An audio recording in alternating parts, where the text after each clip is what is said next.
Fatap ki o tua wa fi ho tau ha au. Fatap ki ho ek. Pem ha mata pule. Tapo ki tang tai fai fekau. Fai fekau e has Mikael. Mo ha lot. Ka ta mo o kwa fenga mari ko ni. Ke o atu ai tal tal re ki hata habe o mamata mai ke proklama ko le son yo wanga mahen ki ai e wiki ko to ape. Tal tal re fo ki mo a ngo ka nga nga o e wiki ni. Mai no pe o wo. E ngata nga o e tau ni. Pe o ku putu putu. Mo la henga e fatongia ke fai a hono whakakato. Ka kumolot le rei be ke whi laula ho mo taimi ke whai a hono whai no hino wholofola ki tau tōru ko whukolo alahi mōni malo e whi laula o taimi te o kia ia e whakaamu ke papi mai a aho ko e tau ako re soni o ku hanga tonu be be mehe eiki na e peki e ko hui ko ki tau tōru ko lotu ia mai whakaamu ke kau e iki he tau wahe wahe ke re soni o whahako me ka ia harea tō ki tua e ka ke hoa mo tau pe mo wakai o mau kore ke mo hang mua whamore more iang ki mau tō ka ki mua ke tau hoko atu, ko le peke ere tā, ke ni hanga o katake a tau tō i he loto. Lau lotu, tua mafi o mauta mai whahewa ne a whiona. Tuku ke hoko kotoa ngai pere soni o mauta la noa i e mauako kotoa be e me a whiona. Kagi mua bea e tamai, kagi malu i e maungahi tala noa, ia kalai pego alogo mau whama ui. Amen. Amen. Amen. Maari e tau whetala noa aki he whaka nofo ki tau tōre teknolosia. O whakatano mai e whewhekau pe me o kalani. O ere tā pe me wiringa toni. Pakuaore o pe me Christchurch. Kau kumalawa be e tau ako re soni. Ko ere soni hono tātaha e ni, ka konga hono ua e ni, o ere soni e ua. Ko konga ua ki na o atu hewi ke kuosi, ko konga hono ua e ni. O kai ke o ilo ke ririu whakatonga e kaunga ngā ue. O ko kapape o mama hana ririu whakatonga o ngā eki, o ko hanga peo ririu hen ko e au ke tae au sia, pe ko e misiona ke tae au sia, pe ko e au sia ngata a. O kai ko ngā ko tae au sia ina, ko ngā o kai ke naulawa o mahino whakai atamai. O kai peka kai u whengata ke whai haa o ka teknau tō, pe mo e misiona ko ni. Ai ngongo le rei ia kalaisi. Ko konga urua kia na o atu hui ki ko o si. Ai na o tala no me kia e whewhikau ka maa e re tā. Wang mo mohonia au pita. Ko le sone hui ki ko o si na tala no e ki he ngawe a paula i ate nisi. Pe mo are o peiko. Pe o hange peiko e na mo whakamatala mai. Ngai whonga ke heke a paula. Roa ki mua ki ilo i ki nau tō. Maheni mo nau tō. Whahiki i ki nau tō. Whakaapa i ki nau tō. Moak folahi atu e mea koe u whaia e whai tatau. Pea toki tāna ki atu. Ko saia peto whai whekau ho whakarea. Whakahu le rei atu. Ai mea fo ke tāna ki atu ki he mea koe una rotonga i loi pe ki nau tō. Pea koe koe ngai o wike kua si o. Awa tau tōle wikeni ki he whahinga kakai o kua unga taa pe mo tau tōlu ke te ki nau tō. O toko lahe kakai mamani o una unofu nau tōle he ngahi ulu i kolo. Mo ngahi kolo mua. Ko e pesete ni me nima o e kakai ma mani he taimini, o na tore ngai loto kolo, urban areas. O whawufu e kau matao tau he malae o e tohi kakai, e au ke wanoa ni manoa, ko e pesete o no walu o e kakai, te nau nofo na tore ngai loto kolo. Ko e kakai e loto kolo, ko e kakai o pegi aha nau taimi o nau tonu. Ko e kakai o nau whemo o e kina. Ko e kakai o nau tokanga ki ngahi mea kehe, kai ko e wholofola e eiki. Ko inga ko tuunga ko ia te tau malawa peo pehe, ko e kakai he loto kolo, ko e kakai o ikai ke whaingofua ai misiona ke teknau tolu, pea moea o atu ke teknau tolu. Ka, o na i mai re soni, ko e whakamuuia kalaisi, o whakatatau ke whakahawa e tā whāwesi ono, o fie mauie ke au, ke pure anga kotoa, na ke tāno ke ane nai ere tā, mo e whaahinga kotoa, mo e rea kotoa, mo e kakai kotoa. So, neongo pe o whaingata ke tau wau ki he kakai he ngahi kolo. O fie mau pe ke tau wau ke teknau tō. I wike kōsi na tau sio ai ke he whaunga a paula i he wike ni o tau sio ai ke he whaunga a kalaisi. Whaka te fito i kaea pe mo saitoni. E toki hanga pe he ngo tangata whakakato mai. Ai ngahi tala noa o wike ni ka tukumua ke ulaua te vesi te fito. O whamaunga ke aere soni o wike ni. Mati wahatani maa vesi wa walu. Pea toki rea si suo pehange ke te ea e whiwhine. rahi ho tui, ke hoko ke te koe o hange ko holoto, pe mo ui e ne tahine i e wheitu la a koia. Rakri e soni, e le tā, ka tā noa mengi ke pui pui tua, o e ngahi whanua takatakai i Isileri. Mission to Regions Beyond. Malo pito pia ufanga toi be he whatapu ka e whai beha lawe atu ki he whehu i ko tuku mai. Ko e whehu i ko e ni o ku whate whito ia i ngahi vesi ko e ni. Toi koa wha mau wahe tolu vesi ula ki he ono. Ula ki ngahi tu i wahe nima vesi ula ki he tahau. Ula ki ngahi tu i wahe tahataha vesi ula ki he ono. Ai ko ngahi tohieni e whate whito pia miai e tari i he whehu i ko e ni. Ege u toi lau wha iki atu i ngahi vesi ka pau te ke toki maa ua whainga maari e pia ke toki lawa o lau e ngahi wahe koe ni. Ka ia whamau wahe tolu vesi ula kiki he ono tau wakai ai ki he tala noa o e kakai me ko hiri nei ngāwe aki e he otua i hono sivi i pe hono te sii a he tui a kakai Isilei. Ka nanau omi honau tamai he wahe koe ni tamai nanau o mai he kakai Isilei nau ngahi o whewhine o hoko ko ngahi o whahinga kakai ko ni hoko ko nau ngahi uno. Pea ato o nau ngahi o whewhine i o nau ngahi foha. Pea nau tauhia ko nau ngahi o tua. Pea talamai talu pa mei ai mo e hoko a kakai ko ni o e tū kia anga ki Isilei. Sai tau hoko mai kia ke ulaki ngahi tui wahe ni mawesi uluaki ke tahaua. Talanoa ko ni ku pe kau aki ia mo whetai aki wāofi a kakai saitoni ka mo e kakai ko ni o hepelu. Tānoa ko ni ko tānoa ki tu i ko ni ko he lami ko e tu ia o taia. Ne whanongo ai tu i ko ni ko pe kia te vita pe a whakanofu a Solomone ke hoko ko e tu i hoko o ia. Pea ne whekau ia te ne kau tamai o eiki. I he whakakaukau ke nau whenga ue aki ki he langa ko ni o te waki ke whakahoko. Pena ua tu koe whakaukau ki Solomone, talamai na e tari lere i Solomone e whakaukau koe ni. Pea na whenga ue aki pia mo e tu i koe ni, pa mohono kakai, e tu i koe ni o taia, pa mohono kakai ki whai e langa koe ni. Pea talamai pa neongo na e lava lere i a ngā ue. Na nau taumua ki a ikana e ue sia tamaki e kakai he pelu, he mea whakahiteni pa mo e tauhita mapua.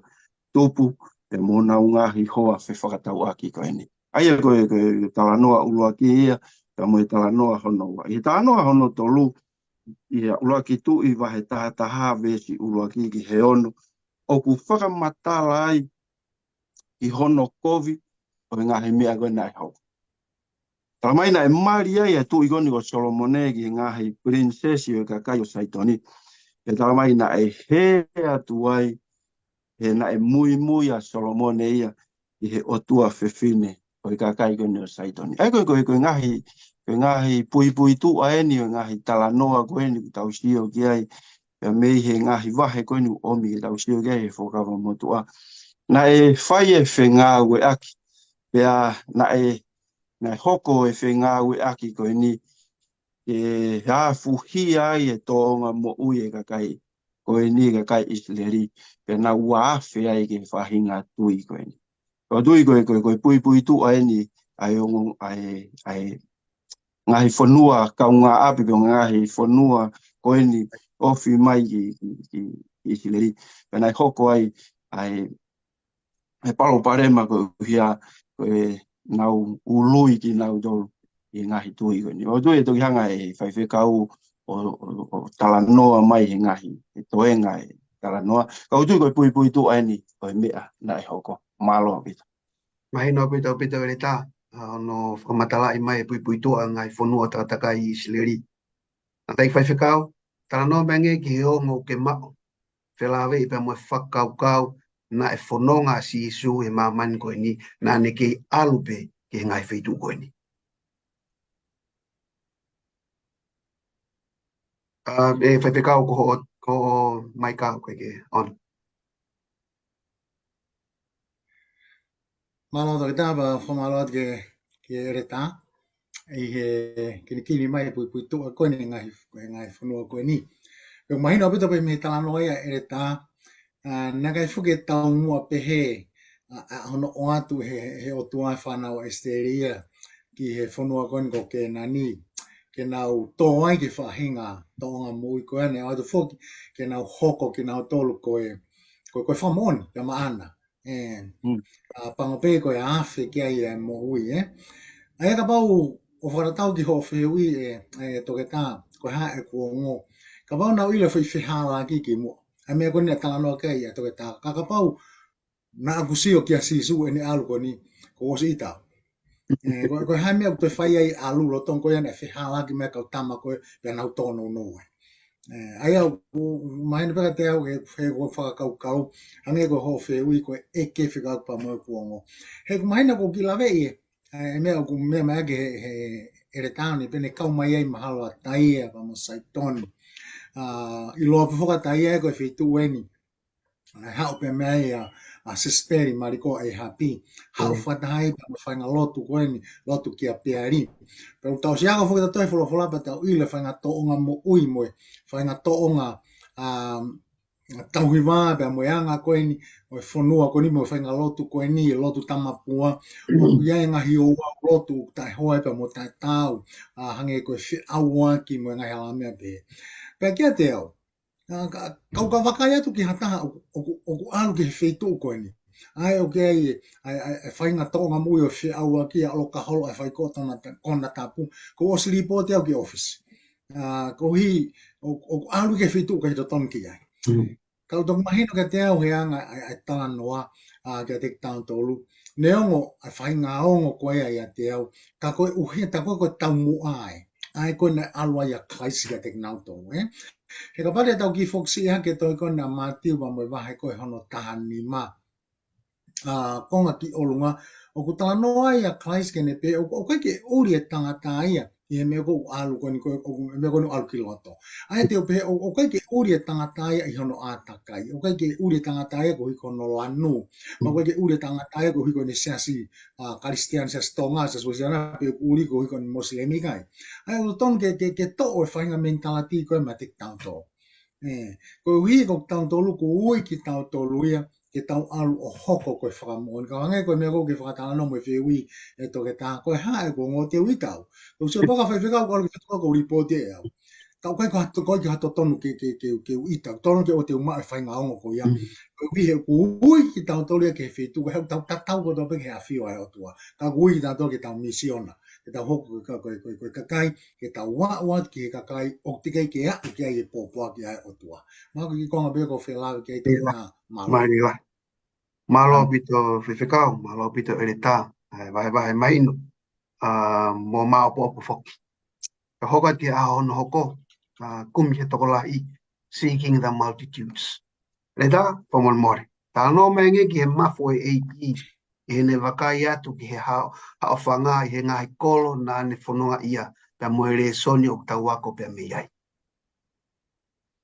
Malo pito e whihui pea e mai kina ki tala noa ki he whihui ko tuku mai. Ko e tala noa whekau aki pea moe mafu ko e eiki. Pea ko tui o e kaueni ha ki mahu inga i ngā ue ko eni ko ui ki tau tolu ki ai pea moe ka veinga ngā ue e soni o kuata ko eni. Ka e whakate whito e whakaukau ni pa me tohi koe a mātiu wahe hono hiwa pa me vese no tolu ni maki no tolu walu. Tupe mua ke uhanga peo ki lau i wawe ia tupe. Vese no tolu ni maki tala mai pia na e whanonga whanoa sisu ki ngahi kolo kotoa pe mo i potu kakai. O ako naki i honau ngahi whare lotu. O malanga aki ai ongongo lerei o i pule anga. Pe whakamo ui ai mahaki kotoa mo i hangata maki kotoa pe o i kakai. Ka i he ene mamata ki he kakai na e ofa mamahi ia ka te kinau tolu. Ko hina nau mawhasia pe tuku hausia o hangego e whangasipi ta e hanau tauhi. Pe toki pe he e ia ki he ne kau wakonga. Ko e mooni o kulahi ai tau. Ka o toko sii ai kau ngā ue. Ko ia maulotu ki he eiki o i tau. Ko hige ne whekau atu ni kaunga ui ki he tau. Ko tu iau koe vesi ia ko neo si hanga be o whakamatala. Kai tu pe mua ke u ki taratala noa tu pe o whekau aki pa moe whehui ko eni ko tuku mai. Koe kawenga ngā ue e he vesi hono tolu ni ma. Kono ngā whano holo a sisu hange ko ngā whamatala ko whai whekau i ngā kolo ko toa be. Pea tau te whito ke ngahi wheitu uena e toko lahi ia e kakai. Ngahi potu koena e kakai ia. Tala mai na e whanonga haloia sisu. Kai ke ngata ai e ngahi whale lotu. Tala mai na ne malang aki ai ongongorerei oi pure anga. Ai koe whakaukau. Ka koe vesi hono tolu ono ko tui ko ia u whakate whito ai ai tāri ke whehui koe ni. Tala mai taimi koe na ne mamata ai ke whukakai koe ni. Tala mai na e ofa mamahi ka te inauto. Ai aku e tau noko whakaukau pe koe fufahinga ofa whewhe ni ai ofa mamahi. Tau tui hongo tangata i he ngā ue koe ni ko hui ki tau tolu ki ai. Ka pau e tau mau e whahinga ongo koe ni pa mo whahinga ofa koe ni o ku mau e kalaisi. Ko tui au he kai ke te aha palopare ma he ngā ue ku tau ngā ue. Koe palopare ma e iai hei kai ke ta palopare ma ia ki tau hai. He ku ta sio aki e ki tau pe ku ta wakai aki ai mafu koe ni oi otua. Apate ta sio ke vesi hono tolu walu, tala mai vesi hono tolu walu, ko ia mou lotu ki he eiki oi tau. Ko hai unga u tau lotu ai ki he eiki oi tau. Tala mai si su ke tau lotu ki ai koe uhi, koe tau ngahi uhi ngā mo tau ngahi loto, ke hange tofu pe hono loto. Aia koe mafu ia koe o tua, koe ne sio ke taha ko tau peu tatau e taha. Koe ke hange koe ngahi whakatala noa na tau sio ke ai, tau te hanga whakatu utu unga e society. Ia e nehi unau masiva, ia e nehi unau pot, ka kai ukutu whe unga pe ka kai koe ke tau wau ki ai. Ka koe mafu koe o tua, koe ne sio ke taha ko tau peu koe ne whanau. Koe ne sio ke taha ko tau peu ku ne tau mo hono pure anga, o ka pau ne mau e tui kia te ia. Aia koe mea mahu inga ia i he whakaukau koe ni kia te au i he vesi hono tolu walu fie mau ke ta lotu o kore kia sisu ke ne hanga ai hota loto ke hange tofu pe ko hono loto. Ko tui ka pau hange hota loto ko kalaisi. Kei ke te aha mea te ne hanga whawhi atungia i a ngāu e ko ne hui ki taua ki ai e ko kalaisi a tae mea. Ai ta whakakaukau e ta sio kai uma o ta loto. Mā koe ki tari no wa bea ke wheui. Tuku at bea ke whakakau ni ta whamaa popo mai. Mālo. Malo pito e ta whaiwhekau kataki. Le tau no me nge ki ngahi whanua na au kolo mai e kakai koe ni ke mui ki he eiki. O hae ngahi re soni o tau lava ako mi ai. Malo pito to kita malo ke e ta. Oku ki nofo whakaukau e ni ki kupuria na te he o ku tatau hono loto ke taha ko tope. O kai ke te he ke whakatutunga hange ko mea tala no ke ko mone o pito. Ko hui e koe whioi keu ke hanga o mai to ke ta o ku makai atu a mātiu vai wha na e au a klaisi ki kāleri. Vesu a tolu ke wanima. Ko ia, na kai ke ngata pe ne au ki kāleri ka mai na e au ki Siria. Ko sentaire ia. Na e au ki tika polisi. Na e au ki Jerusalema. Na e au ki Siutoea. Au ki kauwai e taha soatani. Ko hono mafu o wha o kua o ki he taha koto. O kai ke pehe ke whakangata pe i ka kai whiri ko ka kai isleri kai. Ki he taha koto pe. Ka maui ka te au ia o tangata. Ai wheitu koe ni he koe ke pehe koe wheitu pehe tuku uta. Ka kua o mai ki he ngai kolo lalahi ane ko Jerusalema mo ngai kolo koe ai. Neu ki whakatau tohi whoki o tangata.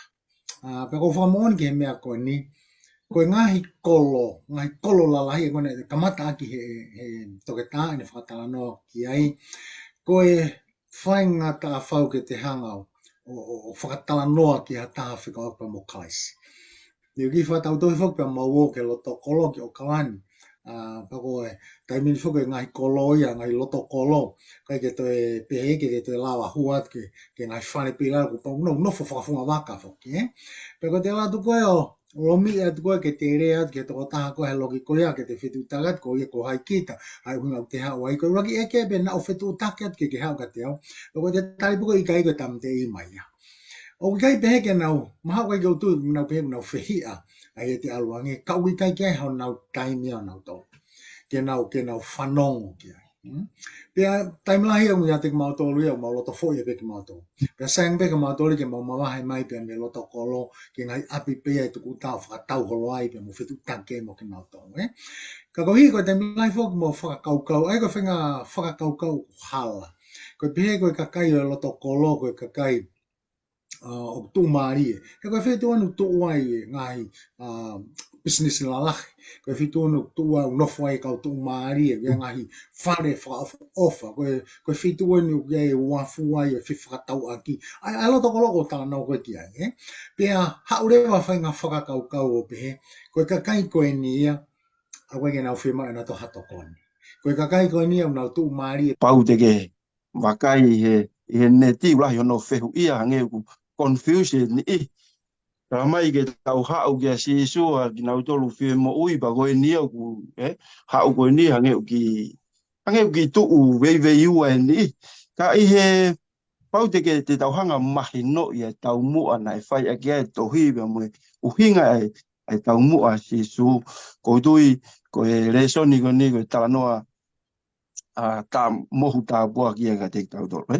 i tohi he viu wa ma deu fe ga ki ba mo tala noa ko ni me whakamatala i fe fine ko ni aki hono anga whakafonua be ko matakari ko kune hau pe me ai ko fe fine ko ni ko kenan ka kia maa ke na e we i he lau maari e ia maa ke ne ngā uiaki a e ngā hirea tāna ki mai e whakamatala e aki ai whae koe ni koe kiriki pe koe seni taire pe oku iai pe mo ngā whakamatala ke he tāna ki mai koe Siria whanau i koe Fenisia pe kono te ui e taha koe Siria o Fenisia aia ko kinau tolu koe kau whanongo ia mātiu te nau lau e whewhine koe ni koe hiteni ri e kina aia o ku kou mai ai ba me he au sia fra historia i e wā o e kakai a siu ba mo e kakai ke nani ko e whahinga kakai ko e ni ko e kakai na nau lotu ai tori ko e nau toonga mo uina e furi ki vanu na e hoko ki nau tolu ko e tū kia anga ki he whonua ko e ni ko Isleri ka na mo e kau a konga kalaisi tala mai nei kai ke nau tokanga ki nau tolu ke whainga maarie pe mo e tui nei mau he whewhine ko ni kana nau hanga whakasitu ai ka ko me ke tau mahu inga ke te tau tolu hange pe ko whata noa ni nei ko whewhine ko ni ko me mi pai ai bureanga e otoa o ka pau nei mau e tui ki he otoa ka ia maa ke e viu ia ko maa ke nau tolu ko e nau si o pe me he viu a maake me tohi a maake ko kakai sentai reia o ku ke he na utaria ki na dol me ma diu ko si o ko e sentai re ko fe fine ko ni ko kirik fanau i ko Siria o Fenisia e lauia ko fa e o fa an he na ne feinga mai ke tala ki a sisu ai me au palopare ma ia ai hono o fe fine ai ko ko anga ia ko viu ai ongo tangata tohi ko ni ka ko me au mahu inga ke te au he ongo tala noa ko ni ko feinga si su ke whakamahino ke ka ua ko nga ai tau mua ngā ue na uhinga hano ui ki nau tolu ke na ne lue mo ki nau tolu he ka ue tolu ka moe ko nga ke whakamahino ka mo ako i ki nau tolu ki he ngā ue pea ka koe pango ia koe uraki te si beni ku tō ai e kau mui a kalaisi pa koe tui kia ki tau tolu tau whawhetai u hoko e wholofola koe ako kia te tau tolu ke ua na ato e hoko e paro parema koe na e hoko ke kau ako ngā ke te hoko mai ka te tau tolu koe kau ngā au e aho koe hange pe koe koe whakatala noa Febeha hani ihi ha matakari be ulanu fefe o tui ko ta sio ake matso ata kalaisi ta sio ako whakafou he mafu kalaisi te ta sio ke taha ko tobe ne fie ma o e mo ita ngata ko ta fatongi ai ke ta tataki e to taha ko ia ia kalaisi ma ko ki whakatala noa be e fehui malo Malo pito e ta, ta noa mai ino. Ma le fai kau, ta no mengi ke whakau kau, o ku tau tatau ko toa pe i ao o e otua. Ko te mwhiri la ka ngā fu geni fai kau. Pea o ku ngā mata mata ko e ke tatau i taha ko toa pe he te mwhiri tau whiri la ka ngā. Ngai si asi. Tāna, ia ta whong mai he tau le so ni. Ta no mengi ke whakau kau, o ku tau tatau ko toa pe i ao e otua. Oia, moone o pito to tāwe, moone o pito e re tā mea whai kai whakatanga noa. O tauraki tō ia ke peo hiri ke mea fuapa tau tok sio ki ai, e? O tau whakakaukau e koe whakatanga noa e re tā. Koe laka ngā ki siu peo koe ke kau mai esen tai rea ia. Kapu mawinga pita pita whakakaukau pa ko whamalohe. Nā velawe mai e re tā ta whako ia. O ku, angala koe apostolo ko Paula e to aloma vai tolu. Me sono wa tolu o ku wa mo wa tolu ku o ka ya fa ke tau ko to be si o me sen tai le tau ko to be hangala a ke a fia o tua pe a ko ve si ko mai ke tik tau tolu i e fini a fa ya ke la ve ko to ko l'azione pa mo va he no wa ve si hono wa pe ko e fila lau to tongi o ia i nga hi nga hala pe ku kai a tau tolu pe ka ko ui ko ma mani ko to pe tau ko tō pē anga hala ko tō pē ka ia tāi hao hawa. Pēo tau ko tō pē tau mōi pē e he keresi pē koe ai otua. O ki mau inga ia he whuirea a whelaulau tō tongi tō ke tāpa mo e tāke ki lawe atu pē ai. Kono ho ki whui whakakaukau koe whelaulau tō tongi tō kua he anga e whakakaukau koe hou hau e otua. Peko ha peko tua kon talo kai peko tua tamapo mo to ngawa ki befu ria da tau peke tau o tua tamapo to ko ho hau e to ko hui ko nga hala o hui ko ne ho hau ko ya o ko faile va we nga u ke lolo wai hono fina ngalo peko nga u e ko ya o ku fai ke fila ulau ai ko kumile va o ko mon manu peko ha o fai aki a fila ulau ko ya ko ne hanga ma ko ne tau sia ko pe mi he tau tui fa kristiane ko foi fa kau ta tau pe o hawe o toa ko i ko anga ala ka ko na ki ke hepen ko lotu tamapua ko tangata ko o fai anga ala ko ia o ne hanga eia o fai e fa lere fila ulau fa lere ko tau to luia ko klaisienia ko klaisienia o ne fai e fila ulau fa lere ko tonu huia e nia o ha uia fai ai fila ulau whalere. Ma koe ke ngātai, koe fila ulau whalere ko ia, o kumi he tangata lotu hi te ni ia, haki monu manu ke whai ake fila ulau. Koe o tuā pēne ke whai whawhawhele a fila ulau, pēne ne toi ngāua ki pe ia lami tai hamere ke whai ake fila ulau.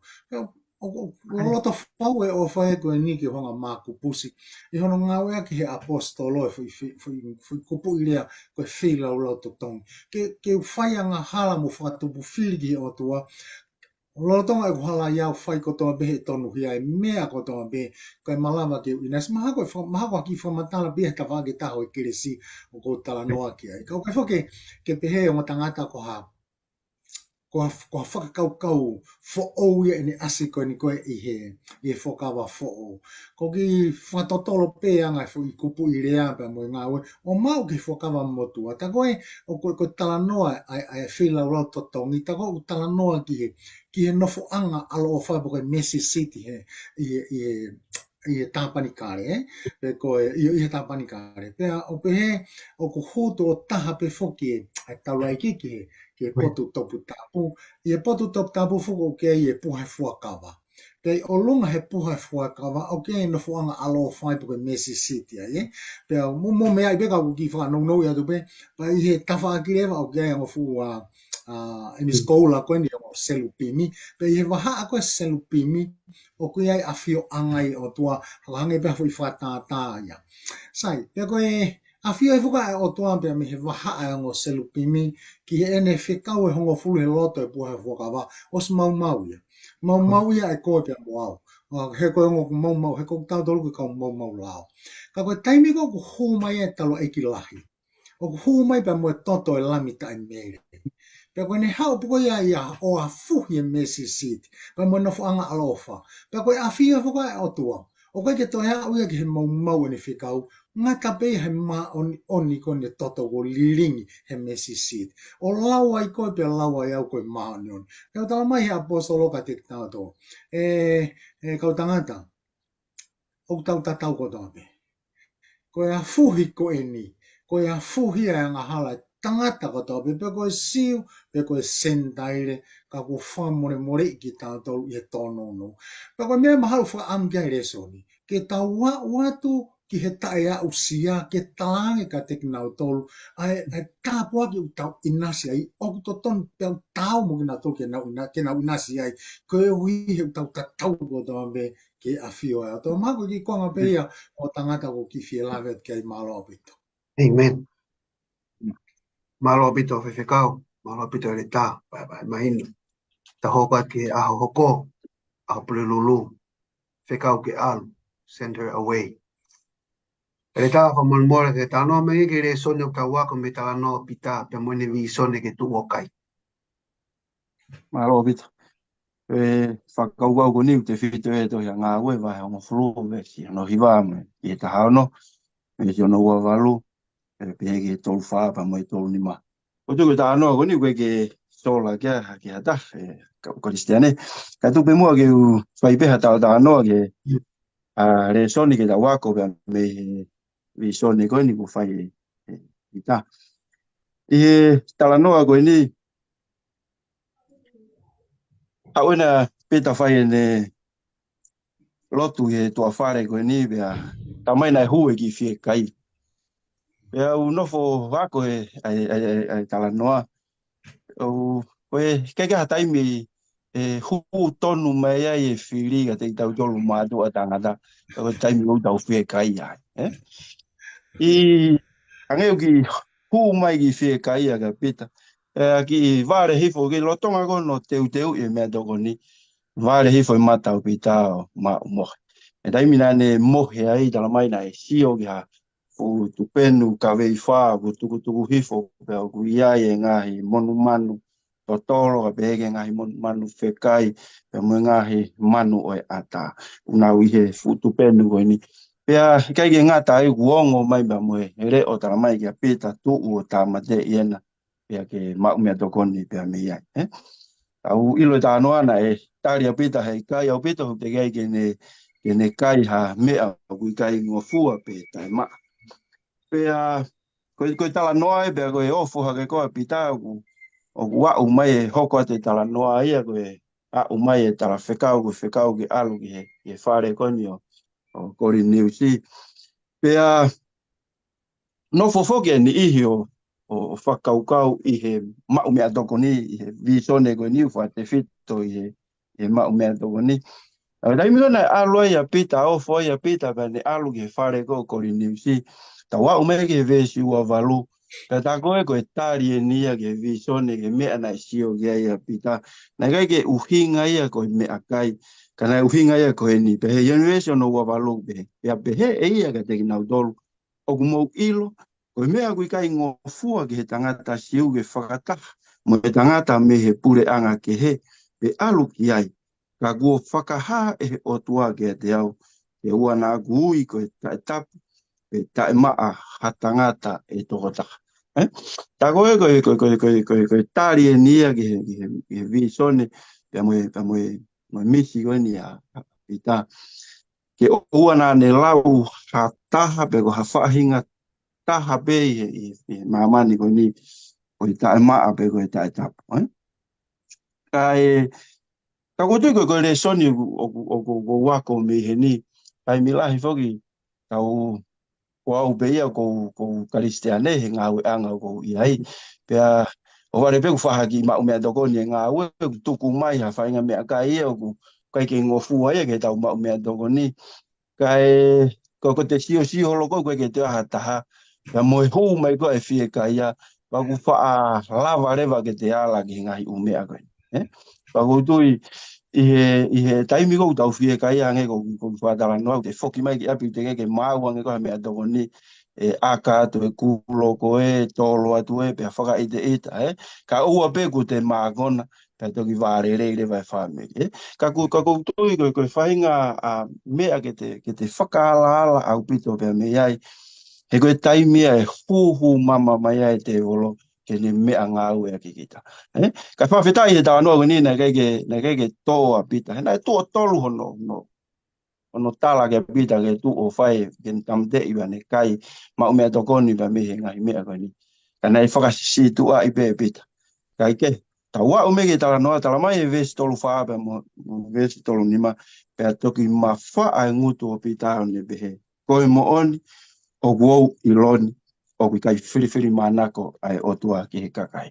Tā koe uhinga ia ai mea nei nofo pita o sio ki ai ne viso ne ke ua nā ne lau hataha koe tae maa. Ka ke nehanga i loi koe otua ku kai ke whiriwhiri manako. Ka koe vesi ono tolu ni maka oku ne mau maana aia ku mana wahege a te ia mo whaito tonu i he pure anga ko toa. E ko whebe matakari ke iai, ko whe ai to unga lanu o kuke iai, mea u mahu inga, o kuke mana wahe, ka mo whaito tonu ki he oto. O tui pate ta mau e whui whakau kau ku ia, te ta lava o ngā ue peke hata, mau e tui, mau e mana wahe, mau e whaito tonu ki he otoa. O tui, koe tō taha ko iau tāu ia pa mo pure anga, koe otoa. Malo, mako ki, tāna ke beia ki, whehui ku whai, malo. Malo pito ele tā, wahe mahino.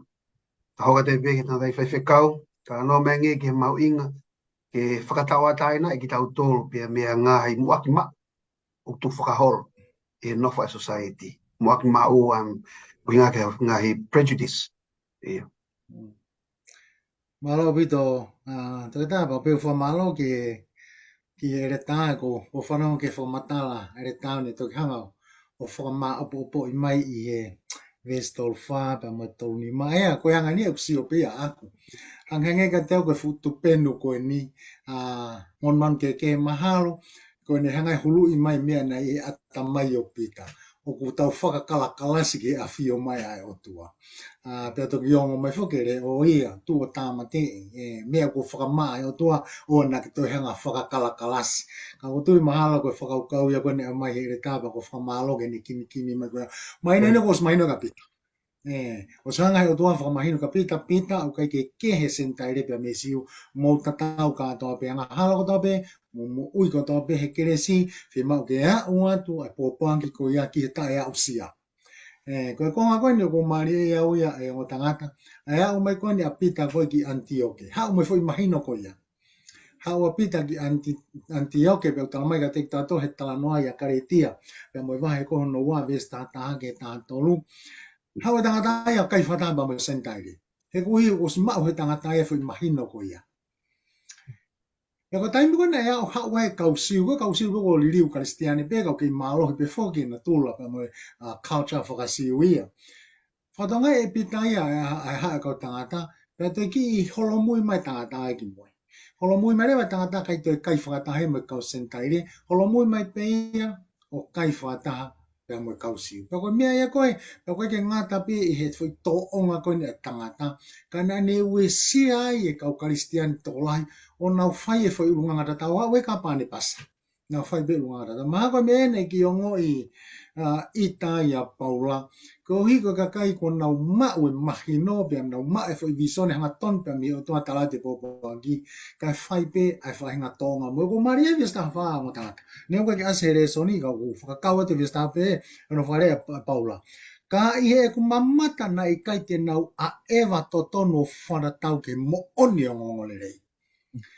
Ko e ongo lere ne tau lawe kai situ a mei o ku ta tau e taha koto. Ko ia siu e pa mo sentaire. Ka ko toonga kona nau whai, nau whana tō tu hifo e ongo lere ke toi hoko pia koe fwoi āwai wa. Ka i ene pehe ko tui uneo mai ka te au e whakakau ma tangata. O ku tae malawa ki tau tō luia, ke tau ua o ki he tae au sia, ka pau ku tau toi hanga pio whai pe āwahe wahe. Talton ke mahino ka te tau koe ongo le nei ke o ke tako tau pe he o tatau ko tau pe i a fio mai ai. O tau mako ki konga pe o fia tala noa ki ai malo.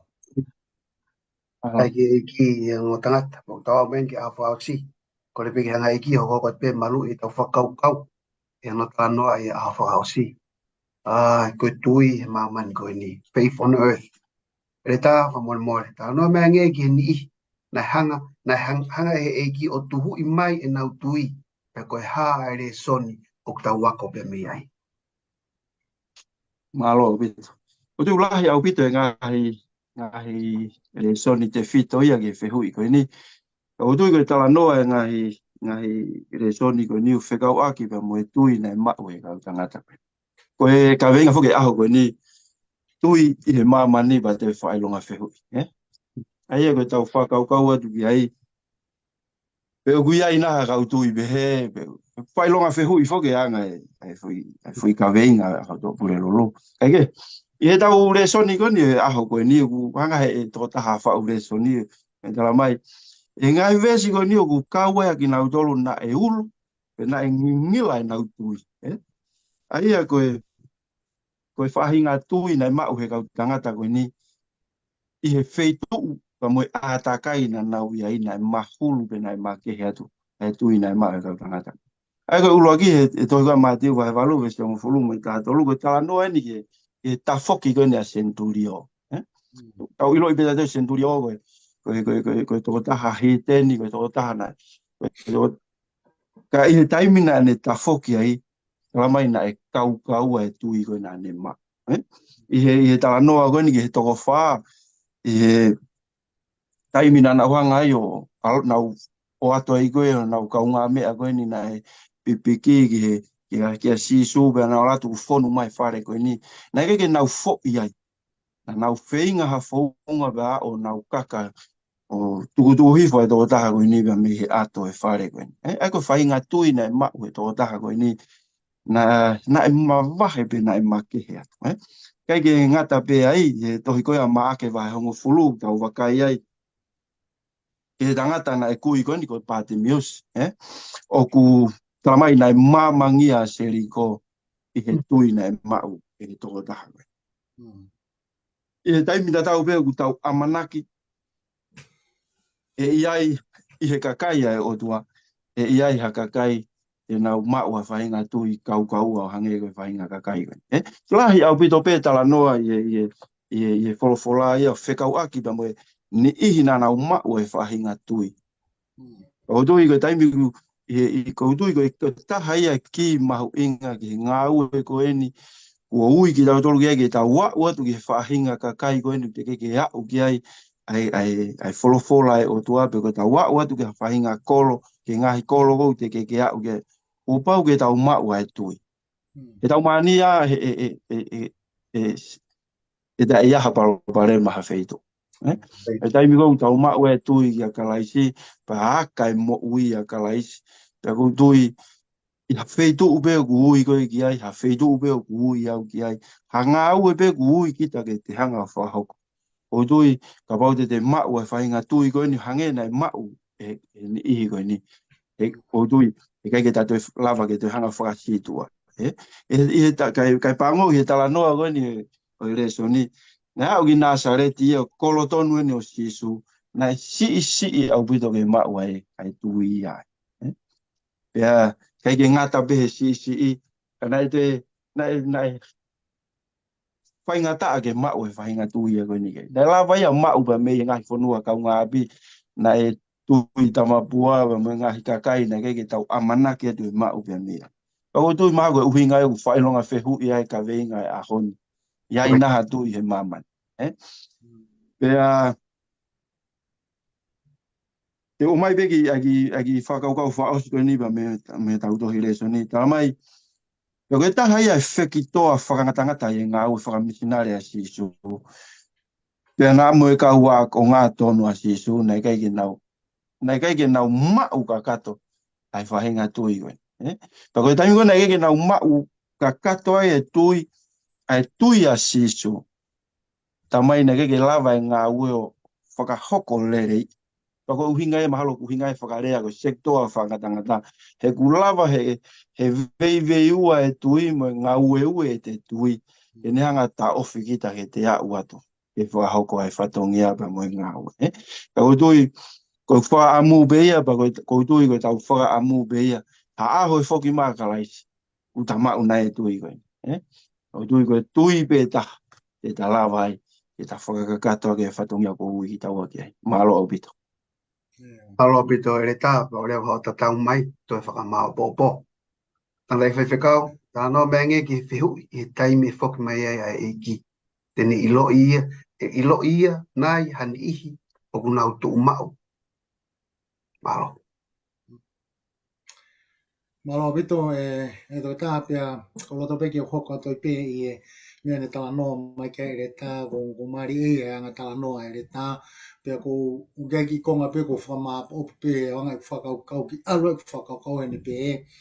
Mahino ka te au hange u tala noa e re tā, koe ngāwe koe ni ke tau wau ke kau tae au sia, koe ngāwe e whangata, ngāwe e whanpalo pare mai. Ka kono solo anga koe tuipe. Okay, ai tala noa e taha o e tui, i tō ia kone are whamure more. Tō ia kone a luke, pa mo vahe kone koe koe hono taha walu. Koe ki tala whakatata piena e whae si suwhe ka pa mo whiwhine, sentaire kone ene viri ki kihi pa mo viri tae unua ki whakamau to tonu, pa mi whamau na kai ka whamau na tui o toa. Kake nane mau e mea nane kore pa mo tau tapa ki ai. Ka kou nofo whakakau pe ki whakisi ko hike ke umau e whakakau hanai hano hinga na hanga i Kaiso whaifu i tala noa ko ia. Tala noa whatata ko ia. Peo tō umau e whakakau i e wahe taha whitu poko loke. Te unau ki whakisi ke wahe taha whitu loke. Pea toki iloa i e uhinga. Konga ki mui e wahe koe ni tala noa si suia ki he me whakatata ake o whui tā noa e ua i he whakawa motua, e pehe tofu pe, ai aho koe to e whoki mai ai. Aia koe mea na mahu inga ki a te au, he kuhanga e si sua whakawhoki ai whakakaukau ke kuonga koe pa mo taimi koe koe e whakawa motua whui tā noa e ua koe ia, o wharatau ia ke aho koe to e whoki mai. Koe tala noa uraki koe tala noa koe ni o noa pa mo tū mō mea i kātua pe tala noa tō koe alo maki ko noa wha koe tangata na hanga malanga i o ngolelei. Koe tangata na e a uatu kia te nau tolo u teke na wa usia. Ai ulu koe ni koe o i resoni. Pea mō mea tala noa e o tangata. Na e fuwhainga tā ia au pita mō palo pare ma ia au pita noa. Ke ui he na manu ki a ia. Na e whakawhainga tā ia. Ka tau sio ki he tui aki tangata, tui koe ni a tangata koe ni pa mohono whamiri, o nau mo uia. Koe whai toko walu pene mo ui. Koe konga ni au ko mari e o tangata. Koe konga ni ko mari e. Ni uki alu he toi ko a senesi. I he toi ko a senesi, ma tifu koe tamai koe ni a noa ko re meki. Na kai ko re meki, pina e toko lahi whana o re meki, e whangatoko ua mo whangatoko whawhine o re meki, e ne toko au mai koe pia me metusela. Aia ko re meki, ai mono whangatoko ua, iai pa mo whangatoko whawhine, mo e nau whanau ana tō whokau ai pa mo noa koe whoha o re meki. Ka koe mea ni nau noa whai ko whakaukau. Koe nau tupu i lotu, he koe tupu mai mi he kau pēteri aki. Ka koe tōko e lomaki, ne nau i whia. He koe tui pēna nau tui. Kana kai ke lava e he tui ko ia, ke nau hanga matu ua ke whaingata, mo palopare mai whanonga hanga ko ia. Ai kai ke ngata pai whaki a re meki kako noa. O kai whuko noa toko taha pe whana a re meki, tala noa pe kia se nesu wahe ni ma. Na iai whangato whawhine, na iai whangatoko ua, na iai mo nau whanau. Ka koe tō whakaholo mai tapu e pe o kakai tui o tua. E nau whanau ko ni. Ka koe whihui, nau i whi. Ko ui he une hanga reflect mai ka te au e whihui ko. Ele tā, e whaos mai whaiwhikau, pakatak whaiwhikau, pak whaos mai pētau kare suni ak halo.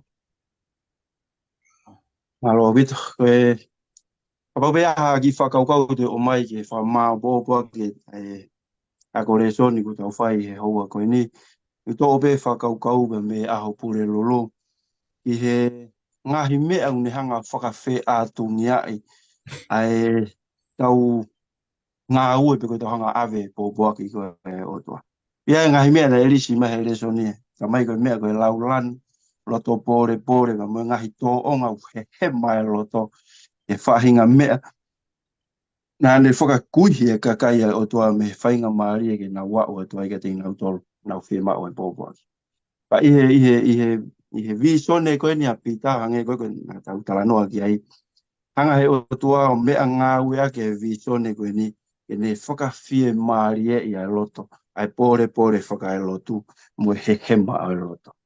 Koutui mahalo i he talanoa koe ni i he vi sone koe ni na sio ki a pita koutui ko pati tau hanga apply e ke tau mo ui e kai ke tau hamea tene hanga toi whaka he mai tau whakau ka me hono ave ai pōpō e kai ke tau hamea te ta pore pore ai e kai ke tau hamea te ta toi laulanu ai ke ta toi hanga whakakalakalasi ai society kuta i ai ka te ta whakahoko i ngā ue whakafounga i he mafu ka moe tōnga mo ui ka moe loto o kalaisi o ta whaamu bea i whakaosi osi e tau koe ke ta mau ai loto hange ko ia o loto o kalaisi ta mono atu e te motolo no ta be ku o wha ahia e ai pesi a ko folofola koe ni mo mau hanga i aho malolo e behegi hata ufo o ko mono ia ta mono atu ngoto malo e fo fatongia fatawange pege o toa ne ke whakaivia pa whaita o kina ki moa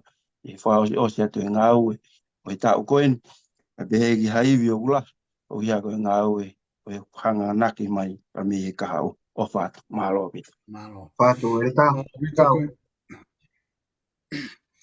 Malo pita ko e o tangata. Ne vegi whakaukau ia neu whakaukau ke whamaa whaki. Kau kei noho pe ku whakaukau e whiau ina whae kalaisi. Ka bai toi whoki mai. Tene hanga nā ilo hatui i he whonua. E rea uno whakaukau he ku rotonga tangoto e talanoa e tāu ki hu mai ko ata mai ene fola kai ke mau le rei e vahepa mo vesi ene pe e topulaki anga halai he kunga fausi pe e momoko e o faetola na ko toi ko tala no hanga ton mai pe ni ke kakai o ku ne ui ke ta watu ke kautai ausia e ngawe ke se tane ia fai ngata mo paro parema te mahana na ko uhinga ene fola e hoko ngai whakafi atu ngai a koe ni ke tupulaki ai, ke momoko ai o whae toko lahi. Te mi whikau kone ui ai ki tātou. Koe tau loto bēwa me tau whaamu. O mana hoko e ngai mea koe ni ke ne hanga ta ofi ai ki tātou pia me yongo ngole i whiangalo o toa ke tau awe ki mamai. Tuma ke tūma upe tau tui. Neo ngai whainga tāpa mo e palopare mā. Ka we tau whalala ki o toa. Pōpo ure whanonga a koe ni e mamai. Ke ui peka pate tau oan ke tau whalala ka kato. Tanga ngai ki o whai tāwe kina. Ai flofola ko fai no vai vai malo at ke to taba be ke e taga tu mo ke fa se pe ka lo to ile le mo hat ke a fiora mo fo malo ko hi mo tu ta te vi na fio be lo mare ma no ni yo mo ha fai fi vai mai aki yo mo mai ke fa singa o re soni yo mo ngo i mai kina pito e ki mo hat ke a fiona ka begina kina tolo ko tabe whanongo e re son koni. Petu kina hanga whama whanai ho maulo tō. Petu kina maiki mātou ke mātou e offen kia klaisi. Whamone more mātou no ko tabe. Eo maulo tu e whiwhini. Wafa be o aloka ko mau whama ui. Amen. Ho malo atu. O mea mai ki tau kaunga kau whata. Vai wahe o e re soni mau inga o e wikeni. Pe a filolo time ko mo fai ba mo toi ta te iwa au nga te re soni ko ni ka te mo to no ka ke o mea ka to filolo nga te re soni o wike ka au o fatu